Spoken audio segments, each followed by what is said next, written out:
रव्याच्या आयशरचा tyre बदलायला गेलो आणि टायर बदलताना रव्याने आपल्याला काम सांगितलं आणि आपण त्याचं डबल काम करून ठेवलं. ते नेमकं कसं चला ते तुम्हाला सांगतो ब्लॉग मध्ये पुढं. तर जय शिवराय भाऊ, कशा तुम सगळ्यात फायनली आजच्या व्हिडिओ स्वागत आहे. तर आपण सकाळी सकाळी उठलो आणि मस्तपैकी आज खारी खायची इच्छा झाली, त्यामुळे चाललोय गावात खारी आणण्यासाठी. थोड्याच वेळात गावात आलो आणि गावातलं वातावरण तर काय एक नंबरच होतं.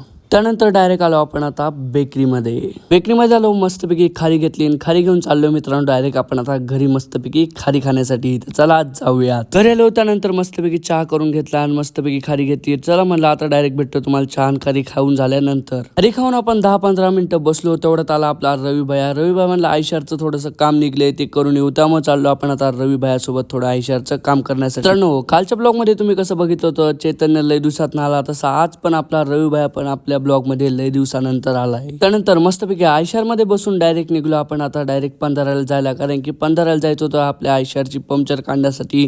त्यामुळे म्हणलं चला आता जाऊयात पंधराला. थोडं पुढे गेलो आणि त्यानंतर आपण आयशर मध्ये आपलं व्हायरल गाणं लावलं.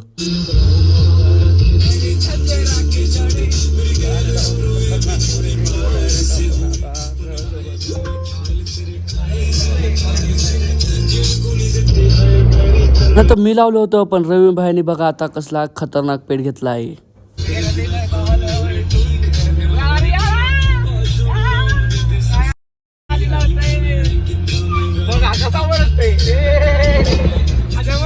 त्यानंतर मस्तपैकी गाणे बिने ऐकत डायरेक्ट पोहोचलो आपण आता ज्या लोकेशनला आपल्याला यायचं त्या लोकेशनला पोहोचलो. मस्तपैकी आपण आता गाडीत उतरलो. बघूयात आता नेमकं आयशरचं काय काम करायचं ते. त्यानंतर मित्रांनो रव्या म्हणला सर्वात पहिले आपल्याला काढायचा स्टेपनी टायर, त्यामुळे बसलाय आता रव्या स्टेपनी टायर काढण्यासाठी. मित्रांनो आपण थांबलेलो तेवढ्यात मला रवा म्हणला तू जिम बॉय आहे ना, तेव्हा आता डायरेक्ट तू टायर खाली घे. त्यामुळे आपल्या रव्याने टायर खाली घ्यायला सांगितला आणि आपण टायर खाली घेतला. टायर काढून दिल्यानंतर डायरेक्ट आता टायरची प्रोसेस चालू झाली. तर चला म्हणलं आपण आता थोडा फोन चार्जिंगला लावू. नंतर सगळा टायर खोलून झाला आणि दुसरा टायर जोडायची प्रक्रिया चालू झाली. ते सगळं फायनली उरकून आता आपण टायरची पंक्चर काढली आणि आता परत टायर ठेवायचं आहे तिथं स्टेपनीच्याच जागेवर. पंक्चर ते काढून झाल्यानंतर परत रव्याने टायर जोडला आणि आता मला वर वळत, त्यामुळे आपण यांनी परत टायर वरती वरटत होतो.